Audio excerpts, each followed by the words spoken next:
Em primeiro lugar, muito obrigado eu pelo convite. É um privilégio enorme para mim estar aqui. E é igual. Já saiu as duas filas de segurança. Exato. É um privilégio enorme para mim. Seja aqui, seja em Eiras, estar com os irmãos é um privilégio enorme para mim. Poder partilhar também desta comunhão e eu estava ali sentado e a ver a forma como Deus tem trabalhado na vossa igreja local e a sentir-me também inspirado. Inspirado pela forma como Deus tem feito e tem guiado o vosso ministério, particularmente os presbíteros da igreja local, que têm orientado e têm organizado. E damos graças a Deus também por eles, porque Deus tem levantado. Um dos grandes problemas, não sei se tem essa noção, as nossas igrejas estão a cair, infelizmente.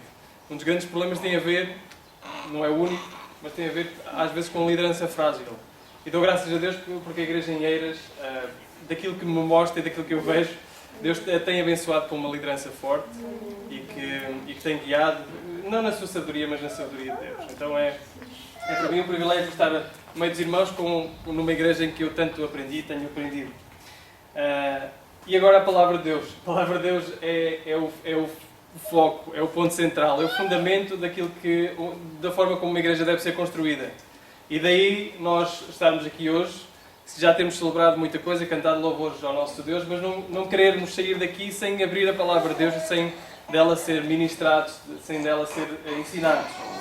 Eu não sei se os irmãos sabem, estou a construir casa, estamos a construir casa. E tem sido tempos desafiadores, muito desafiantes. O mês passado, os irmãos que nos estão a fazer as madeiras lá, as portas, os rodapés, as cozinhas, o irmão Daniel Carvalho, do Cozy Center, não é? Então os irmãos conhecem bem. E ele pediu a alguém que não é até da Cozy Center para ir lá a colocar as portas e os rodapés. E eu estava a acompanhar o serviço, estava a falar com o senhor, e entretanto olhei e vi que a porta do quarto das meninas, quando aberta, era esquisita, porque eu olhava para a fresta de baixo e estava curtinha a fresta na ponta e no resto estava um buraco maior, ou seja, aquilo não estava propriamente nivelado. Eu falei com o rapaz e ele disse: eu não posso puxar mais porque senão a porta pode ficar a bater em cima. Isto não é problema da porta, isto é problema do chão. O chão cedeu um bocadinho aqui deste lado da casa e, portanto, este lado está um pouco mais baixo. Eu lembrei-me do homem que colocou o chão, que disse exatamente que havia aqui parecia que a casa tinha cedido, ali o terreno tinha cedido daquele lado. Porquê é que eu estou a contar isto? Porque uma das coisas muito importantes quando se constrói uma casa, eu não sou construtor, embora tenha já feito muita coisa na casa, uma das coisas muito importantes, se não a mais importante, não é propriamente o telhado, não é propriamente as paredes, é o fundamento. É o fundamento da casa.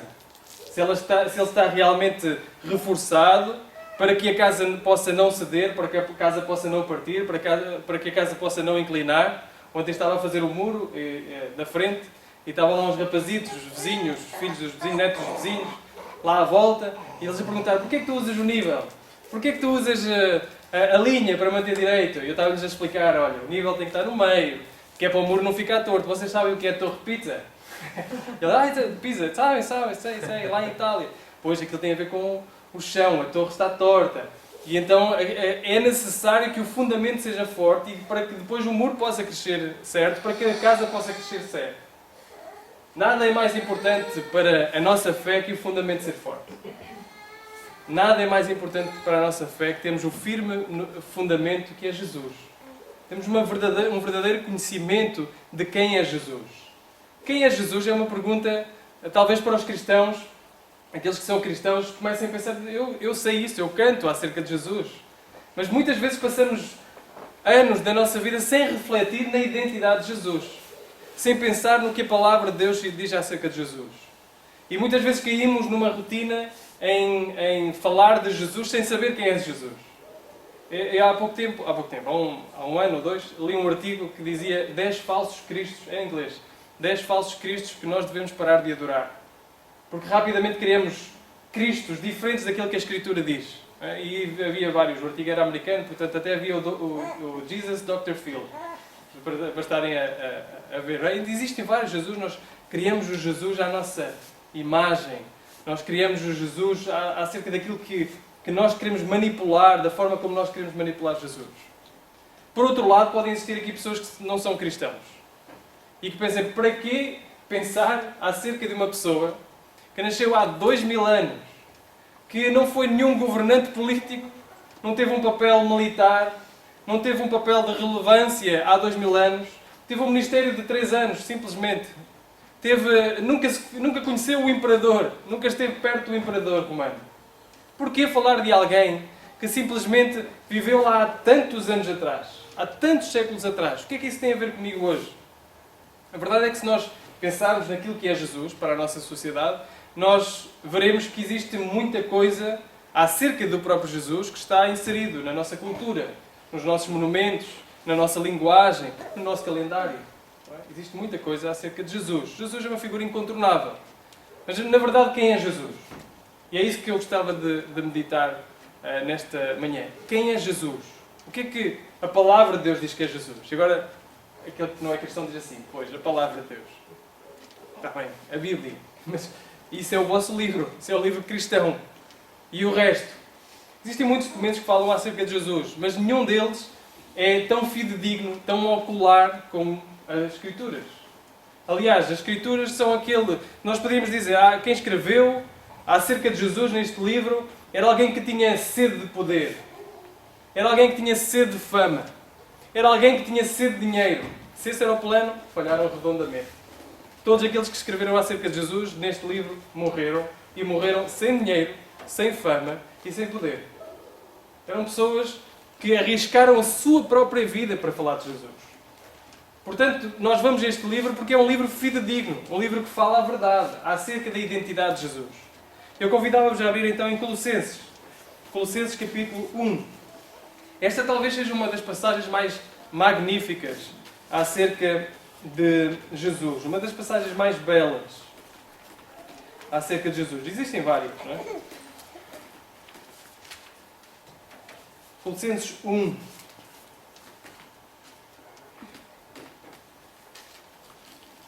E diz assim a palavra do Senhor. Colossenses capítulo 1 e a principiar no versículo 15. Ele é a imagem do Deus invisível, o primogênito sobre toda a criação. Porque nele foram criadas todas as coisas nos céus e na terra, as visíveis e as invisíveis, sejam tronos, sejam dominações, sejam principados, sejam poderes. Tudo foi criado por Ele e para Ele. Ele existe antes de todas as coisas e nele tudo subsiste. Ele também é a cabeça do corpo, que é a Igreja. É o princípio e o primogênito dentre os mortos, para que em tudo tenha o primeiro lugar. Porque foi da vontade de Deus que nele habitasse toda a plenitude. E havendo feito a paz pelo seu sangue da cruz, pelo sangue da sua cruz, por meio dele reconciliar-se consigo mesmo todas as coisas, tanto as que estão na terra como as que estão no céu. A vós também, que no passado erais estrangeiros e inimigos no entendimento por causa das vossas obras más. Mas Ele vos reconciliou no corpo da sua carne, pela morte, a fim de vos apresentar santos, inculpáveis e irrepreensíveis diante dele. Se é que permaneceis na fé, fundamentados e firmes, sem vos afastar da esperança do Evangelho que ouvistes e que foi pregada a toda a criatura debaixo do céu, do qual eu, Paulo, me tornei ministro. Aqui a palavra do Senhor. Esta carta foi escrita por um homem chamado Paulo, o apóstolo Paulo. Ele estava preso quando escreveu esta carta, estava em sofrimento. Ele não plantou esta igreja, foi outra pessoa que plantou, mas foi através do ministério do apóstolo Paulo que esta igreja foi plantada. Era uma igreja que ele amava. Apesar de nunca ter visto, apesar de nunca ter estado face a face, ele depois...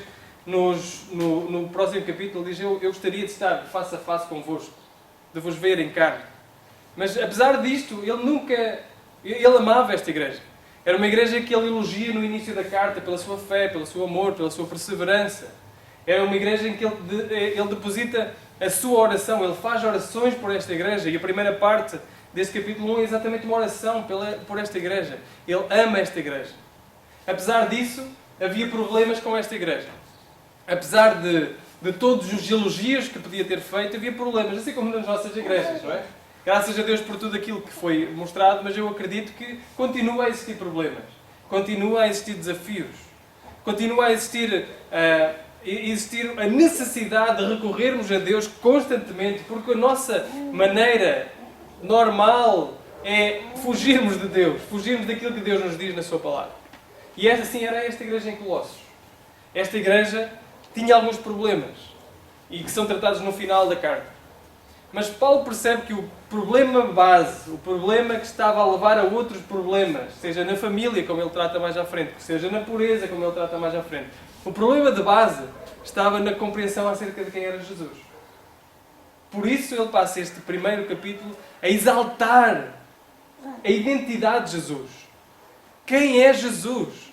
Ele está a dizer, olha, se vocês tiverem isto em mente, de quem é Jesus, tudo o resto vai ser como consequência. O vosso casamento vai refletir aquilo que Jesus é. O vosso viver diário vai refletir aquilo que Jesus é. A vossa pureza vai refletir aquilo que Jesus é. Portanto, Paulo usa esta primeira parte para não só agradecer, orar, mas elevar esta visão de quem é Jesus. E é nesta visão que nós estamos. Quem é Jesus então? Nós faremos duas coisas principais. É quem Ele é, não é? A autoridade de Jesus, e o que é que Ele faz a partir dessa mesma autoridade. Quem Ele é? Ele vem a falar, como disse na oração, e começa a falar sobre Jesus. Ele diz no versículo 14, em quem temos a redenção, isto é, o perdão dos nossos pecados. Está a falar de Jesus, o Filho amado, no versículo 13. Ele nos tirou do domínio das trevas, Deus nos transportou para o reino do Filho amado, Jesus, em quem temos a redenção em Jesus, isto é, o perdão dos pecados. E quem é Jesus? Ele diz, e começa por dizer, Ele é a imagem do Deus invisível. Ele é a imagem do Deus invisível. Ele é Deus. É isso que ele está a dizer. Ele é a imagem clara do Deus invisível. Jesus é Deus. E nós olhamos e vemos tantas visões que retiram a divindade de Jesus. Tantas formas que nós retiramos a divindade de Jesus. Não só, diria, teologicamente, ou seja, como uma verdade, uma doutrina, mas no nosso próprio dia-a-dia. Esquecemos que Jesus é Deus. Mas a Bíblia assevera claramente que Jesus é Deus. Ele é a presença de Deus.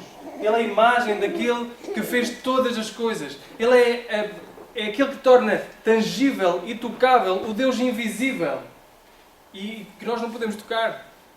Ele traz à realidade, Ele tabernaculou entre nós, como diz João 1,14.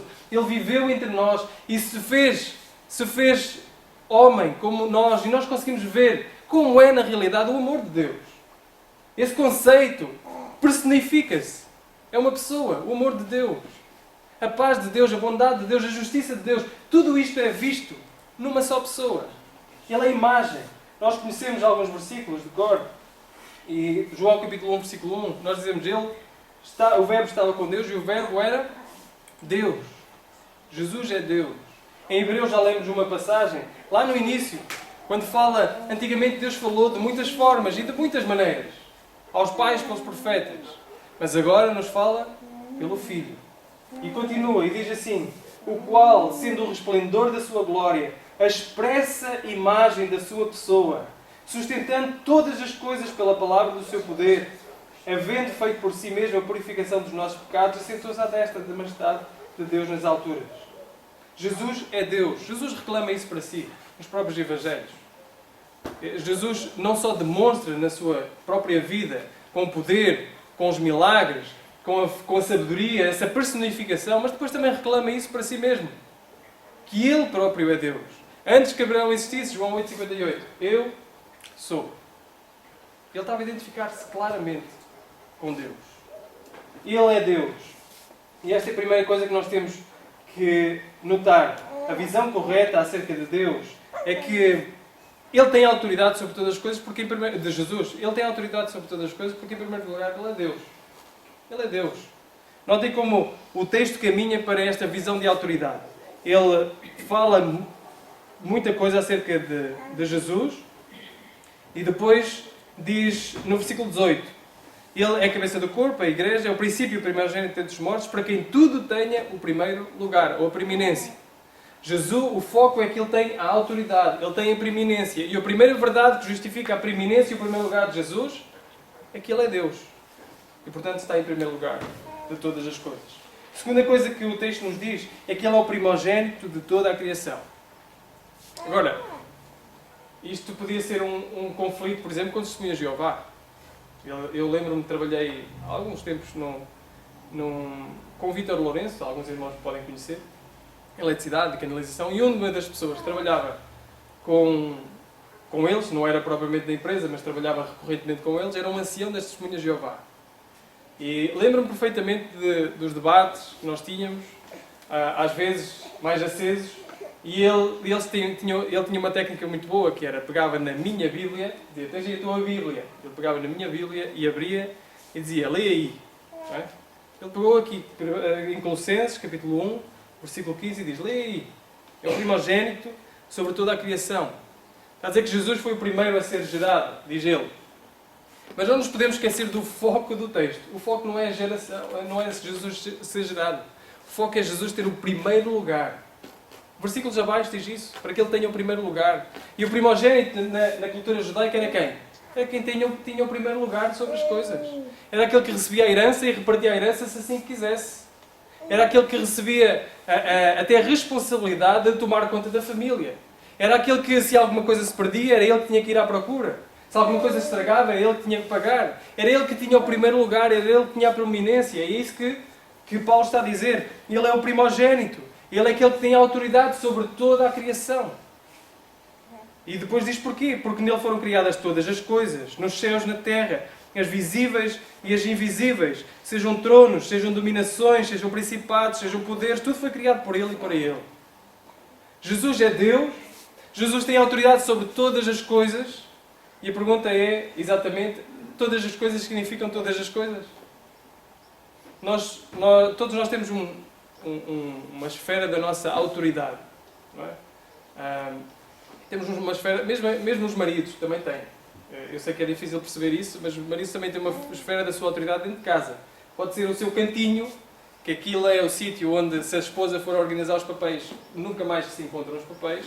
Aquela esfera da autoridade. Ninguém mexe aqui, é aqui, mesmo que eu mando, não é? Eu não sei se já vos contei, eu lembro-me quando casei, que eu era o primogênito, eu sou o primogênito, aliás, portanto tinha uma esfera de autoridade maior na casa. Ou seja, o quarto, nós tínhamos 3 quartos, somos 3 irmãos, portanto eu tinha um quarto só para mim, os meus irmãos dividiam um quarto. Não é? E já era bom, mas dividiam um quarto. Então, quando eu casei, a ânsia do meu irmão do meio era o quê? Vou para o quarto do meu irmão mais velho. Eu quero que ele saia de casa, que é para... Eu lembro perfeitamente da primeira vez que entrei em casa, de ainda ter a noção de que aquele espaço era da minha autoridade. Não é? Eu entro em casa e quando chego à porta, apercebo-me que tenho que bater à porta. Coisa que eu nunca tinha feito na vida. Bater à porta do meu próprio quarto. Porque a esfera da autoridade nessa altura foi-me retirada. Aquele espaço agora a autoridade pertencia a outra pessoa. A pergunta é, onde é que Jesus tem que bater à porta para entrar? Será que Jesus tem algum espaço, algum centímetro quadrado que não seja da autoridade dele? E o texto responde-nos. Nele foram criadas todas as coisas nos céus e na terra. E que coisas foram essas? Foram as montanhas, o belo mar. Olha aqui uma zona bem bonita, não é? Montanhas perto do mar. As montanhas e o belo mar. Foram as coisas magníficas da criação. Foram as coisas mais ínfimas, como os planetas também. Tudo foi criado, tudo que é visível foi criado por Ele. Mas não só aquilo que foi visível, é também aquilo que é invisível aos nossos olhos. Todos os principados, todos os poderes, todas as potestades, tudo é dele. E tudo é para Ele. Tudo é dele e tudo é para Ele. Tudo foi criado por Ele e para Ele. Ele existe antes de todas as coisas. E nele tudo subsiste. Portanto, Jesus criou todas as coisas. Tudo foi criado para Ele e tudo subsiste por causa de Jesus. Se Jesus, por acaso, adormecesse, todo o mundo cairia. Se Jesus esquecesse de subsistir, fazer subsistir alguma coisa. Tudo cairia, porque tudo subsiste, porque Jesus permite. Eu uma vez estava a falar, creio que até deste texto, e numa igreja, portas abertas assim, e de repente alguém lá fora grita para dentro da igreja, um jovem grita para dentro da igreja: fechem essa igreja! Fechem as portas da igreja! E eu lembro-me de parar e dizer assim: este fogo subsiste por causa de Jesus. Até mesmo o fogo que fala mal dele, que é usado para proferir palavras contra ele, subsiste porque Jesus permite. Porque Jesus permite. E este é o nosso Jesus que tem autoridade sobre todas as coisas. Ele é Deus. Ele criou todas as coisas. Tudo foi criado para Ele. E tudo subsiste por causa de Jesus. Tudo subsiste por causa de Jesus. Nós olhamos para até mesmo a morte de Jesus e muitas vezes pensamos que Jesus é o plano B da criação. É o plano B a redenção é o plano B. Mas não é isso que a Bíblia nos diz.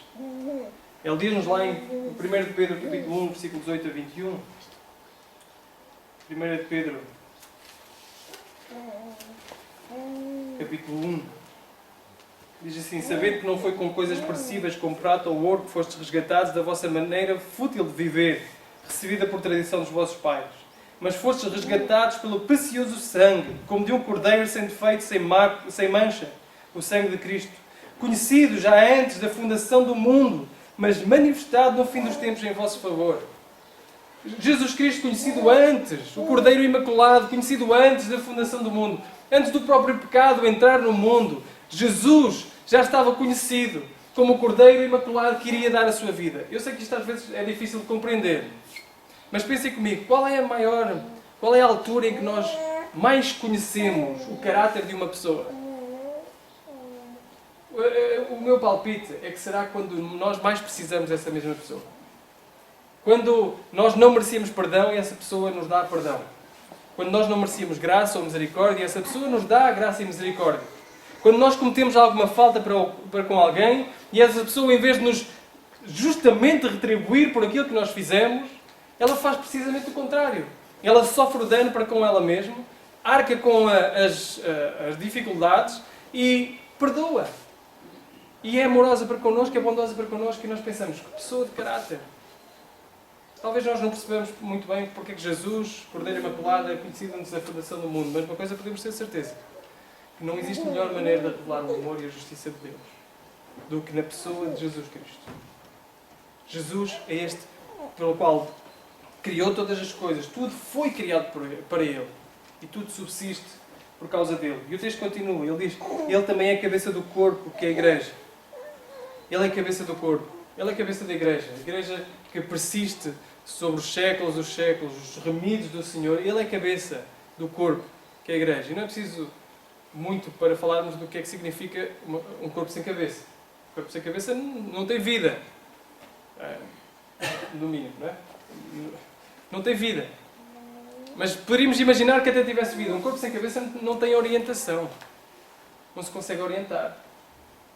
E Jesus é este que dá vida à própria igreja. É este que orienta a própria igreja. Por isso nós recorremos a Jesus para nos dar sabedoria, para nos dar orientação, para nos dizer o que fazer e o que não fazer. Porque é Ele que dá esta mesma orientação.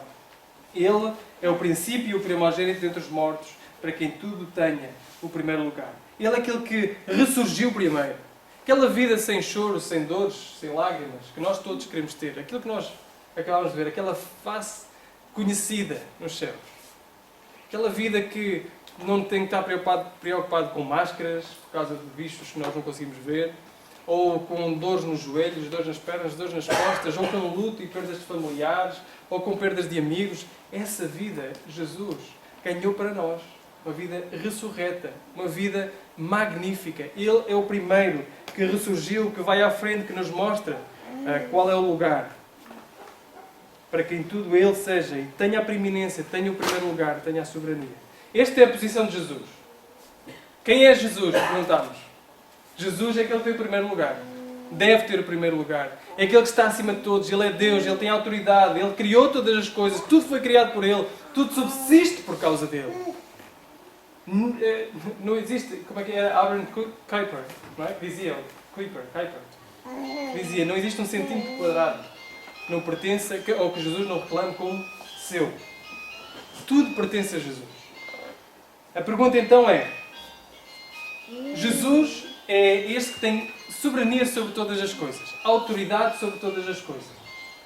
Agora pensemos nos governos atuais, não é? O que é que nós diríamos de uma pessoa, de um governo que tem autoridade sobre tudo, sobre todos? Estamos a caminhar para isso, não é? Não temos liberdade, propriamente para... Temos alguma, mas não temos muita liberdade para fazer as nossas próprias escolhas. E vemos alguns governos que têm preeminência sobre todas as coisas. Eles ditam as regras e os outros obedecem. Eles fazem o que querem. Se nós víssemos alguém com o poder de Jesus, um homem ou um grupo de pessoas com o poder de Jesus, o que é que eles fariam? Pensem comigo, o que é que eles fariam se tivessem o poder de Jesus? Se tivessem autoridade sobre todas as coisas? Autoridade sobre a nossa vida? Se simplesmente fizessem assim, como no Thanos, não é? Assim, e metade do mundo deixasse de existir. Imaginem o que um governo, um grupo de pessoas, uma pessoa, faria com este tipo de poder. Jesus tem. E muito mais. O que é que ele faz? O que é que ele escolhe fazer? Vejam o que ele diz. Versículo 19. Foi da vontade de Deus que nele habitasse toda a plenitude, e havendo feito a paz pelo sangue da sua cruz, por meio dele reconciliasse consigo mesmo todas as coisas, tanto as que estão na terra como as que estão nos céus. O que é que Jesus decidiu fazer? Decidiu aproveitar da sua autoridade para dizer: eu sou o Senhor sobre tudo, mando sobre todos e não quero saber de mais nada. Faça a minha vontade, não quero saber de mais nada. Ele escolheu usar a sua autoridade para ser um meio de reconciliação. Ele escolheu usar a sua autoridade sobre todas as coisas para ser este meio que nos reconcilia com Deus Pai. É um termo relacional. Reconciliação quer dizer que eu estava irreconciliado e agora estou reconciliado. Estava afastado e agora estou perto. E se não fosse o sangue de Jesus, nós nunca poderíamos ter paz com Deus. Nós agora temos paz com Deus, ou não existe nenhuma condenação. Paulo usa várias expressões em Romanos. Porquê? Por causa de Jesus. Porque ele escolheu, porque ele não tinha que o fazer. Ele não devia fazer isso, ou não tinha a obrigação de o fazer, mas ele escolheu fazê-lo. Obedecer ao Pai com um plano perfeito para nos reconciliar com Ele. Todos nós temos um pecado na nossa vida. Nós estamos afastados de Deus. Estamos irreconciliados com Deus. Na quinta-feira, eu tive um funeral. Tive a fazer um funeral. E às vezes as pessoas não percebem o quão pecadoras são. E é necessário, obviamente, explicar-lhes que são pecadoras. E é necessário explicar-nos, a nós. A Bíblia recorrentemente faz isso. Somos pecadores. São notícias amargas para se dizer no funeral. Quando existe choro, existe luto. Dizer assim: olha, esta pessoa que aqui estava, eu, qualquer um de vocês, os meus filhos, são 4, todos eles são pecadores, nasceram em pecado. Em pecado fomos concebidos. No domingo ainda ontem estivemos a falar da mensagem do João no domingo, uma mensagem maravilhosa que o Senhor usou, e ele deu-nos um trabalho de casa, ler o Salmo 51. O Salmo 51 é um salmo escrito após os Atos, não é? E vemos um homem que cometeu adultério, um homem que cometeu homicídio, um homem que cometeu coisas horríveis, que escreve: contra ti somente eu pequei. Impressionante, não é? Todo o nosso pecado é contra Deus, é contra um Deus santo, um Deus justo. E nós tendemos a classificar o nosso pecado como ações, mas o nosso pecado vai mais além de ações. Muito mais além de ações. O nosso pecado vai muito mais... Deixem-me pensar convosco. Não sei se já falei disso também, mas se nós classificarmos como ações, rapidamente dizemos assim: matar é pior do que roubar. Não é? Matar é pior do que mentir. Muito pior do que mentir. Nós diríamos: ok, então Matar é errado, é pecado. Mentir é errado, pecadozinho. Mais ou menos, não é? O problema é que esquecemos de contra quem nós cometemos é que nos faz, é que implica se é ou não é pecado, se é ou não é grave. E as consequências disso mesmo. Porque se eu matar, e mudamos o sujeito, uma mosca, não é tão grave como eu mentir à minha esposa. E agora a ação, de que é que vale? E Davi diz-nos assim, olha, contra ti somente eu pequei. Muda o sujeito. E diz assim, o meu pecado é contra Deus. Contra Deus. E quando eu mudo o sujeito, tudo muda. Um pequeno pensamento contra um Deus que é santo, santo, santo, ele nos afasta completamente dele e faz-nos sofrer completamente as consequências disso. Nós merecemos as consequências que nos estão destinadas. Agora, irreconciliados com Deus, Ele proveu um plano. E esse plano é Jesus, aquele que tem autoridade sobre todas as coisas. Todas as coisas. Que criou todas as coisas. Que tudo é criado para Ele. Que tudo subsiste por Ele. Se faz homem, limitado como nós, para que nós pudéssemos ser reconciliados com Deus, através do seu sangue, através da sua morte. Que maravilhoso. Reconcilia tudo. Reconcilia tudo. Ele diz, havendo feito a paz pelo sangue, por meio dele reconciliar-se consigo mesmo todas as coisas, tantas que estão na terra como estão nos céus. Romanos 8 diz-nos que a criação geme. Geme e anseia a revelação do Filho. Tudo isto que nós passamos na nossa criação, ele geme e anseia pelo Filho, pela reconciliação de todas as coisas.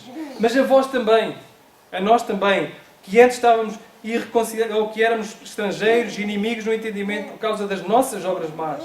Agora ele vos reconciliou no corpo da sua carne pela morte, a fim de vos apresentar santos, inculpáveis e irrepreensíveis diante dele. Este é o objetivo. É o objetivo que todo aquele que se arrepende e crê em Jesus Cristo, se arrepende dos seus pecados e crê em Jesus Cristo, seja apresentado nos céus, um dia santo, irrepreensível e inculpável. E quando lá chegarmos para ver a face do nosso Deus, nós não vamos dizer, olha, eu fiz. Vamos dizer, Ele fez. Nós não vamos dizer, eu fui capaz de. Nós vamos dizer, Ele foi capaz de. Não é pela nossa justiça, não é pelas nossas obras, não é pelas nossas qualidades, é pelas qualidades, obras e justiça dele. Não são pelas nossas. É maravilhoso. Nós podemos contar com este Jesus, que é o nosso fundamento. Deixem-me terminar com uma ilustração. Imaginem que nós temos a nossa vida toda exposta. Não sei se já foram a alguma exposição de arte. Já? Eu nessa oportunidade. A arte, em princípio, expõe aquilo que o artista quer mostrar. Às vezes é o seu próprio coração, outras vezes é uma imagem daquilo que é o seu próprio coração. Ele não mostra tudo. Mas imaginem que nós temos a nossa própria exposição. E a nossa própria exposição é genuína. É de tudo o que vai no nosso coração. De todos os nossos atos, de todas as nossas palavras, de todos os nossos pensamentos, que fugiram daquilo que era o padrão de Deus. São atos puníveis de consequências. Imagina que cada ato, cada palavra, cada pensamento que nós temos é colocado num pequeno papelzinho. Eu diria, pelo menos para mim, se posso falar para mim, que eu não conheço os irmãos se calhar são outro nível de crentes, não é? É o mais acima. Ao nível de pessoas. Que, imaginem que tudo era colocado, eu creio que nem este salão, nem o salão de lá chegariam para, se eu quisesse cobrir as paredes, para colocar todos os meus pecados, todas as minhas ações, todos os meus pensamentos, toda a fuga daquilo que é o padrão de Deus das Escrituras. E não importa se és cristão ou se não és cristão. Não pensem, os que não são cristãos, não pensem que os cristãos não pecam. Que não fogem muitas vezes daquilo que é o padrão de Deus. A própria Bíblia diz que se alguém diz que não peca, lá em João, é mentiroso. Se alguém diz que não tem pecado, é mentiroso. E imaginem que tudo isso é colocado e é exposto numa sala. O meu palpite, se fosse a minha sala, eu não deixaria lá ninguém entrar. As pessoas saberem o que eu penso, as pessoas saberem o que vai no meu coração, as pessoas saberem a quantidade de vezes que eu me desviei do padrão de Deus. Eu queria que ninguém lá entrasse. Se isso fosse mesmo necessário haver, eu fecharia tudo a 7 chaves e não deixaria ninguém entrar. Mas imaginem que um dia Jesus chega ao nosso lado e diz: eu quero entrar. Eu quero entrar nessa sala onde tu tens todo o teu pecado exposto. Quero ver, deixa-me ver. E nós somos impelidos a deixá-lo entrar. Damos-lhe a chave, provavelmente com a mão trêmula, cheios de medo. E sempre com aquela esperança que Jesus diz: eu só queria saber se tu me davas a chave. Mas não, Jesus recebe a chave. Jesus mete a chave no cadeado e entra. E quando entra, nós vamos cabisbaixos. Nós sabemos o que é que está escrito nas paredes. Nós sabemos que todo o nosso pecado é horrível, é hediondo perante Deus, perante os outros. Nós não queremos que ninguém saiba. Ainda por cima, Jesus saber do nosso pecado. Como é que é possível? Então nós vamos cabisbaixos. E Jesus entra à nossa frente, nós vamos atrás. E Jesus diz: levanta a cabeça. Nós relutamos: levanta a cabeça. E quando finalmente levantamos a cabeça, olhamos para as paredes e todos os post-its escritos na parede estão em branco. Não existe nenhum. E nós dizemos: como é que é possível? Como é que é possível que a minha vida, que eu sei e conheço o que é, o meu coração, que eu acho que conheço bem, como é que é possível não estar nada exposto nas paredes? E ele diz assim: tu não sabes quem eu sou. Eu sou o que tem autoridade sobre todas as coisas. Criou todas as coisas, para o qual todas foram criadas, que subsistem, onde todas as coisas subsistem. Eu sou a própria cabeça da igreja. E eu mesmo escolhi morrer para te reconciliar com Deus. Para restabelecer este relacionamento. E o meu objetivo é apresentar-te santo, irrepreensível e inculpável perante Deus. Portanto, tudo isto é obra do meu sangue que te limpa a vida. E o desafio para nós é crermos neste Jesus. Quem é Jesus? Que nome maravilhoso é este? Que pessoa maravilhosa é esta? Que viveu há tantos séculos atrás. Que não teve nenhum cargo político, não teve nenhum cargo administrativo, não teve nenhum cargo militar, mas que ainda assim hoje continua a transformar vidas, continua a limpar vidas, continua a nos levar a ser a cabeça da igreja, a nos guiar. Quem é este Jesus? O desafio é que creiam em Jesus, que se agarrem a Jesus. É isso que Paulo diz no final.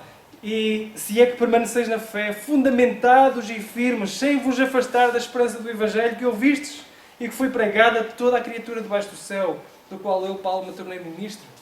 Não se afastem da esperança que há em Jesus. Porque com Jesus nós temos tudo. E sem Jesus nós não temos nada. A vida é frágil. A vida passa rápido. O funeral da pessoa que eu fiz tinha 94 anos. A pessoa. Sabe, eu já fiz funerais de pessoas muito mais novas. Morrem aos 94 e morrem aos 24. Todos morremos. Essa vida é como um vapor. E até mesmo uma vida de 94 parece breve. Soa breve. Porque é breve. A Bíblia nos diz que a vida é como um vapor. E não nos diz que a vida jovem é como um vapor. É a vida. A vida é como um vapor. Que aparece e logo se desvanece. Portanto, o que nós somos desafiados é crer em Jesus. E não nos afastarmos nem por um milímetro da esperança que temos em Jesus. Porque Ele é aquele que tem autoridade sobre tudo. A quem mais nós vamos buscar? A quem mais nós vamos recorrer? É Jesus. E a minha oração é que esta igreja não se afaste disso. Eu sei, pela graça de Deus, que não se tem afastado. Não se afaste disso. Que os irmãos se apeguem cada vez mais a isso. E que aqueles que ainda não creem em Jesus se agarrem a Ele. Não existe outro. Não existe outro sangue que eu possa lavar. Não existe outro sangue que nos possa remir. Não existe outra pessoa que nos possa reconciliar com Deus. Vamos orar? Amado Deus, nós te louvamos, te agradecemos pela tua palavra, Senhor. Ela é maravilhosa. A tua palavra é alimento para a nossa alma. E nós te queremos rogar, Senhor, que tu a faças germinar no nosso coração, faças frutificar na nossa vida, para que o teu nome seja honrado, seja glorificado. Que a pessoa de Jesus ela possa estar bem presente na nossa vida diariamente. Nós não queremos fazer nada sem nos depositar aos pés de Jesus, sem lhe pedir orientação. Porque para quem iremos nós? Para quem iremos nós? Não existe outro no qual há vida, não existe outro no qual há reconciliação, não existe outro no qual há restauração. É a Ele que nós queremos recorrer. Trabalha nos nossos corações para isso. E te pedimos, Senhor, que trabalhes no coração daqueles que não te creem.